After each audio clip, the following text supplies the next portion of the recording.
Hi friends, I'm Duncan, and this is Church Creative. So since the human eye is drawn to patterns and shapes, we wanted to use those as a way of making a stage design for our Discipleship Now program that our teenagers are going to do in a couple days.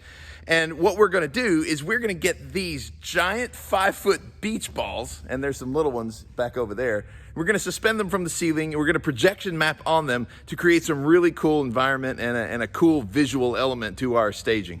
Now that would be enough for most stage designs, but no, with us here at Church Creative, we're gonna use our old friend Mr. Coroplast here. We're gonna make some giant letters cut out with an X-Acto knife. We're gonna suspend them too and be able to map some content to that as well, and that will just bring another element to this visual space we're gonna create. Let's jump in.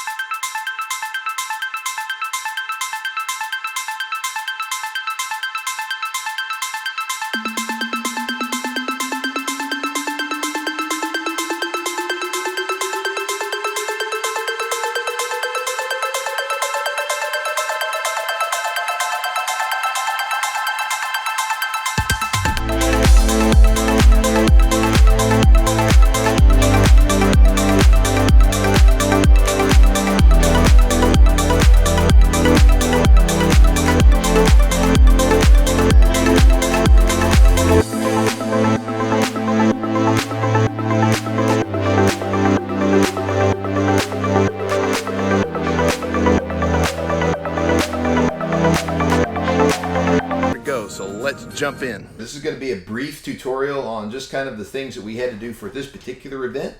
MadMapper is an incredibly robust program that will do quite an astounding amount of projection mapping and light DMX mapping. So we're just going to do the basics, okay? So the first thing I'm going to do, this top part here is the input, where what content we're going to display is going to show, and then down here is going to be our output. That's where the content is going. And I'm going to go ahead and add a second projector because for our event we had two, and you can blend these together if you need and do some edge blending if you have a super white solid surface. I didn't need to do that because where the projection mapping surfaces broke was kind of in the middle, and I planned it that way on purpose so I wouldn't have to blend these. So pro tip there. We're going to create a quad over here, and let's, I created two of them accidentally, but that's okay. We're going to put it right here, maybe make it a little smaller.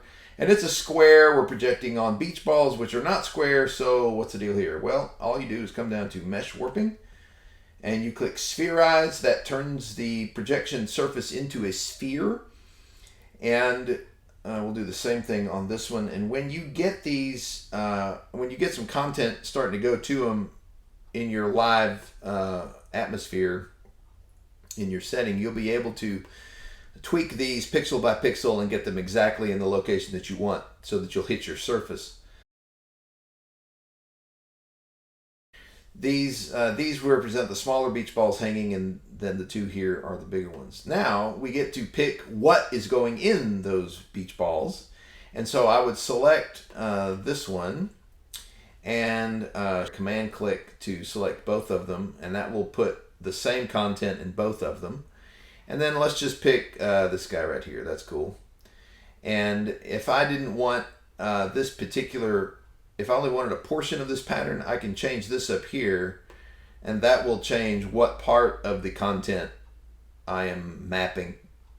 But I kind of like having the whole thing, so let's just make it big and be done with it. Yeah, there we go. What's also cool, and I'll show you this in just a minute, is you can flip this and turn it around here, and it changes how the mapping content is oriented on your surface, which is kind of cool. If you'll shift drag, that will give you 90-degree increments. All right, so now let's select this guy. And all right, well, first let me do this. So now I'm going to come down here to scenes and cues, and I'm just going to hit this plus, and that will create this scene right here. It will save it as memory. So if ever I want to go back to just this, all I have to do is click this play on the scene right here. But let's create some more. Let's do this and this. We're going to command click all of these, and we're going to put maybe this guy in there. And you can see how they look like spheres, how it's bending around, and that's by design. Okay, we want it to look like that, kind of give it a globe look. And all of these different content that comes with MadMapper, they're quite customizable. You can change them. Let's add one where you can maybe see the color. Yeah, there we go. Let's change the color to blue, and okay, and color A is this one. Okay, and color B is, let's go with that one. Yeah. That just looks pretty cool. Okay, so now let's create another scene. Now I want to go back to this scene. Here's what we got. All right, now it's also good to just have a solid color, and in this case, black. So let's turn everything black, and then save that one. So that will be, if I just want to go to a completely black stage. Now the thing that you can do quads like this, or you can also do lines. So let me show you a different effect and what we went for kind of on some of the staging. Okay, so here are the line functionality, and for this, you can come down here to animation and click animation 1, and it's set to serpentine, and the speed is 40%, but I can speed that up and make it go like this. I can offset it. I can make it repeat, so it has this cool like flickering effect. It's almost faster than your eye can see. I can also change the colors. I can make them thicker, and I can add some auto shake, which is a really high energy kind of thing. I can make them, let's say I wanted them red, I can do that. And now I can click this scene, and now every time I go back to this, I've got these different cues that I could hit on command that will be for various parts of the show or the band or the speaker. For the speaker, I just had some basic like a rotating earth that I put in these two, and it gave a really cool globe effect. And that is kind of the basics of MadMapper. The interface is crazy and it looks really cool, but one last thing I want to show you is you can choose where to publish these. All right, so if you go over to the projector one, you can click publish to Siphon, which is an interface. It's a protocol language between different programs. And if you're working in a church context, chances are you're using ProPresenter. And if you have ProPresenter 7 or later, what Siphon is it will allow ProPresenter to see MadMapper as another input. And so whatever MadMapper is doing, you can cue it to fire on your screens through ProPresenter.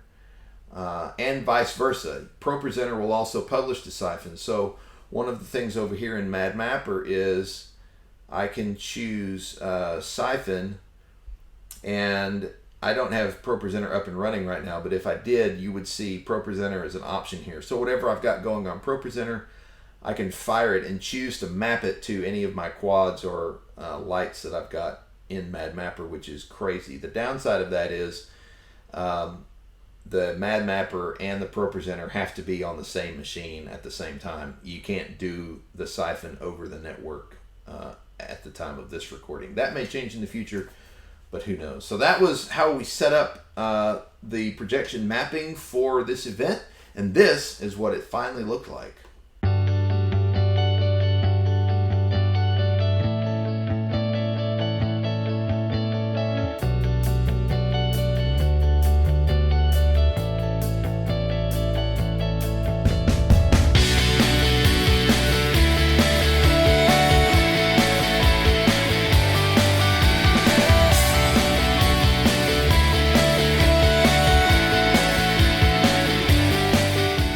This is so cool, the kind of stuff we're able to create. But I want you to remember one of my favorite quotes from a preacher named Gary Molander, who said, "We don't create for God.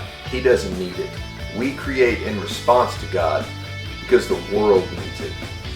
Hey, click that like button, hit subscribe, share with your creative team, pray for creativity, and may God get the glory.